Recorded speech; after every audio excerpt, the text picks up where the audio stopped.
Finally, then, we look at the discursive essay. So, what is the purpose of a discursive essay? What do you want to achieve with it? You are going to argue more sides of emotion. As opposed to the argumentative, which argues only the one side, you are going to give a more balanced view and talk about the pros and the cons, the goods and the bads, etc.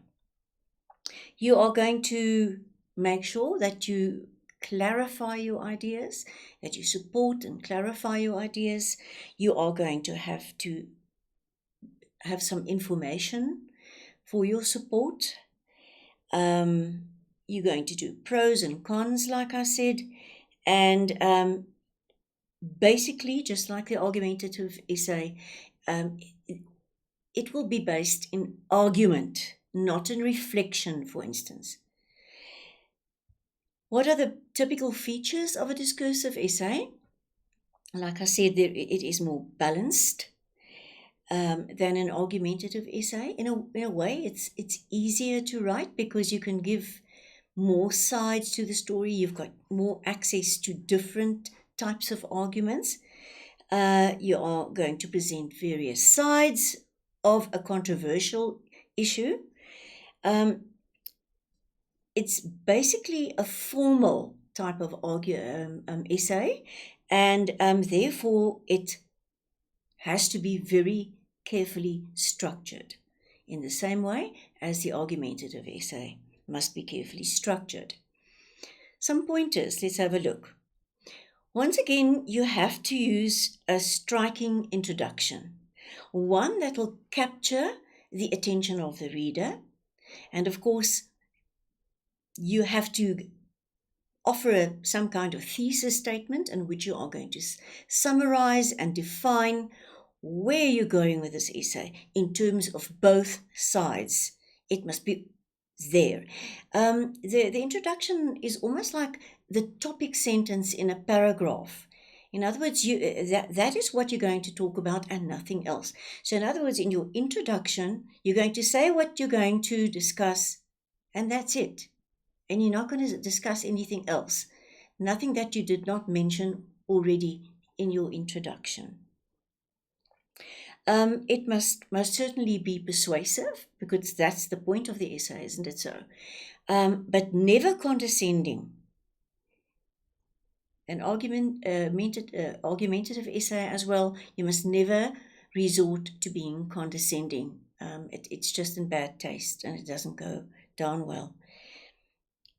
Because there are opinions involved here, you can make use of emotive language. I told you that it's basically formal, but you can make use of emotive language and emotive standpoints.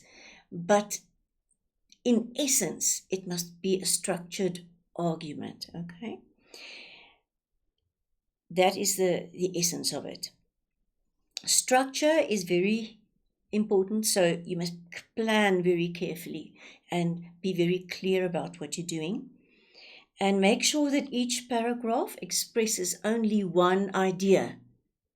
Don't go writing this fact here and a bit more of that in another paragraph. Please make sure that you still follow the same rules. Every paragraph, a topic sentence, and then you stick to that and you finish with that argument. You argue it fully before you go on to the next one. Topic sentences, therefore, as I said, expresses the essence. Once again, connecting words is very important in these types of essays in which you argue a point. It helps with the logical flow of the argument, and it carries the reader along. It pulls the reader along.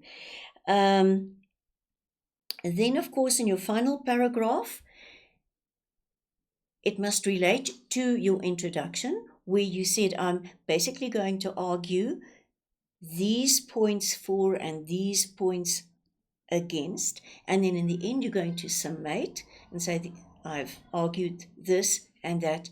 And you must come up with some kind of resolution or conclusion of a sort, but it must relate to the introduction. And what you have in the middle here, your paragraphs, that's the padding. That is the embroidery. Okay. So when you plan, then remember to pay careful attention to your first paragraph. It must be striking and interesting. You decide there and then at least 2 arguments in support and 2 against. If you take 3 arguments and 3 arguments, remember it's going to add up to 6 paragraphs and it might just be too long. So 2 good arguments for, 2 good arguments against, and stick to that. Okay. Each paragraph must discuss a different point, as I said before. Logical connectors, please, like therefore. This happens, and therefore, like while this is the case, something else is also the case. Look at the connectors that go specifically with arguing 2 sides. While this is so, something else is also so. So, albeit the case, but use the correct connectors in this essay. Once again, as in argumentative, no repetitions, please. Argue a point, argue it fully, and finish that argument. Go on to the next and finish that argument. Don't repeat sentences, ideas, because it just confuses the reader. It must be very clear. And also check for contradictions. As I've said before, you can't go contradicting yourself, because then you're saying this is so, and then you say it isn't so, and then you're not saying anything. And the conclusion then, it wraps up and it makes a recommendation, or it says which argument is perhaps ultimately the most favorable, but there's value in this, plus there's value in that. I just wanted to show you a few topics. Perhaps you don't know when you look at your topics which of those are actually sort of discursive topics. Have a good look. For instance, here are a few that I took from the internet. Should steroid takers be banned from taking part in team sports in your country? Now that, of course, can be argumentative. You can say overwhelmingly yes or no and argue for that. But you can say that there are pros and that there are cons, and then eventually weigh up which you prefer. You can talk about perhaps the effects of detox diets, what is good about it, what is bad about it. And remember, these essays, discursive and argumentative, they rely on argumentation and, of course, on support. So research is recommended, unless, of course, it's an exam situation where you're going to have to rely on your knowledge. And therefore, you do not choose, for instance, the effects of detox diets in an exam if you have no idea what you're talking about. Do you understand? You've never read anything about it. You've never been on one. You've never even read a pamphlet or anything of the kind. You can't just go and suck things out of your thumb. But you might know something about it. You might have a sister that's on a detox diet all the time, and you might have a very good idea what it's all about, and you've seen the effects emotionally and in your family. So then you can perhaps come up with some arguments. But if you know nothing about it, please don't write about it.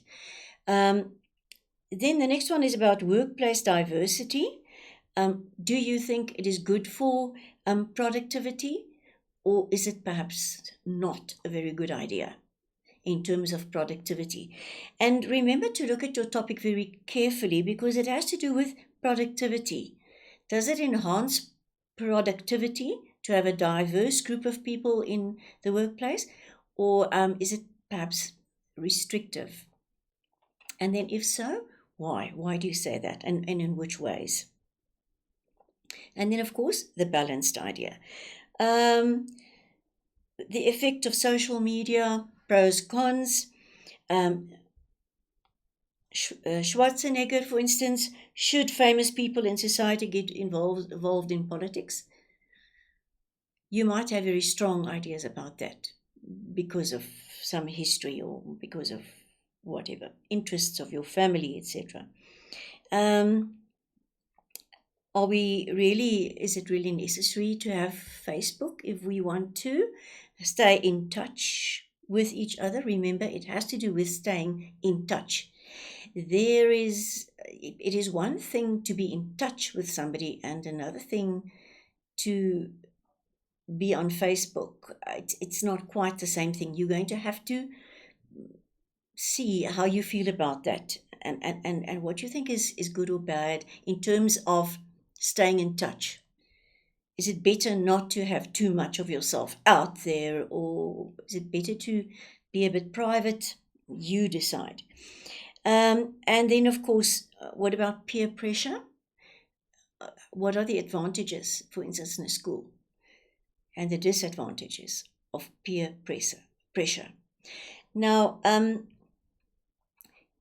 looking at these topics, you can see that you're going to have to delve somewhere for support.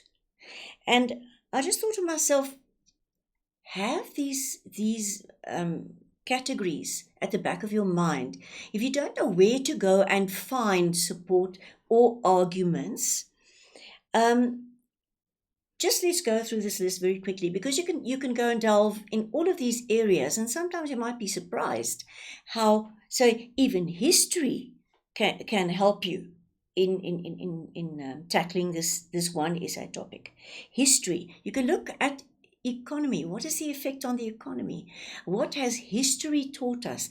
Ecology, nature, science, results found after research.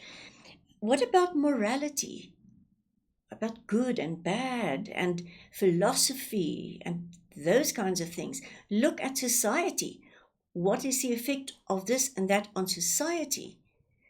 Apart from personally, can you see already there you've got like two aspects that you can go and develop. So go and delve into various categories for your information.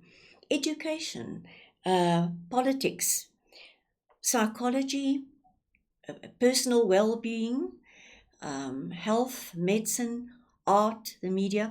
Sometimes you don't even think of these areas that they can actually be relevant to the topic that you have chosen. But, think out of the box and go and find perhaps some very interesting ideas that nobody else has ever thought about. Now, just in terms of a mind map, it's always good to have something visual. Now, this is sort of a very formal mind map. You might have little arrows and so forth. Color, of course, helps very much, but basically, let's just have a look. This is what you must visualize in your head. You visualize your introduction, where you're going to say, my goals will be to say that, and that for, and that, and that against. Just the basic argument. Fine. Now you've mentioned that. Now you've got, say, on the one side, you've got argument one, which is for. That's the one you mentioned there, for. And my point, and how do I support this point until I'm done with it. Can you see? It's all in one color. It's one argument. Then you go on to argument two, which is also for. So your point, what you're going to say, and now all your support must be given. And remember, you are relating to that and to that on this side. Now you're going to the other, and you're going to this side, and you're going to argument 3 and 4, and those are the arguments against, right? Once again, with support, all the support given, make sure and finish that topic. And then finally, you get remembered your connecting words, and you summarize. Basically, what I said is 1, 1, 2, 3, and 4. Can you see? I said that, that, and that. I summate that I've said that.